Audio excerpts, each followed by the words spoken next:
7,600 na residente ng Legazpi maagang nabiyayaan ng pamasko mula kay former Congressman Christopher Quito-Co.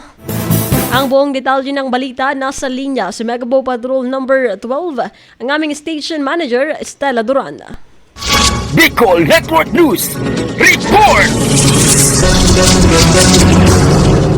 Maagang nagbigay ng pamasko si former Bicol Party List Congressman Christopher Quito-Co sa 7,600 residente ng Legazpi City. Kasama ang kanyang pamilya, personal nilang dinala ang Noche Buena packages at tig-3 kilong bigas sa iba't ibang barangay sa lungsod. Lubos ang pasasalamat ng mga benepisyaryo sa natanggap na tulong, lalo't ito ay maagang biyaya ngayong Pasko. Ayon kay Co, ang kanyang mga anak ang nagmungkahing magsagawa ng gift-giving para mas marami ang mabigyan ng saya sa darating na Kapaskuhan. Sa suporta ng kanilang ama, mas maraming residente ang natulungan ngayong taon. Ibinahagi rin ni Bianca Co, anak ng dating kongresista, na simpleng pamamahagi lamang sana ang plano nila, ngunit naging mas malawak ang sakop nito dahil sa aktibong suporta ni Quito Co. 10 barangay ang kanilang pinuntahan at ang kanilang inisyatibo ay nagbigay inspirasyon sa maraming residente na ipagdiwang ang diwa ng Pasko sa kabila ng mga hamon. Ako po ang inyong naging tagapagbalita, Megapo Patrol numero 12, Stella Duran, tatak tunay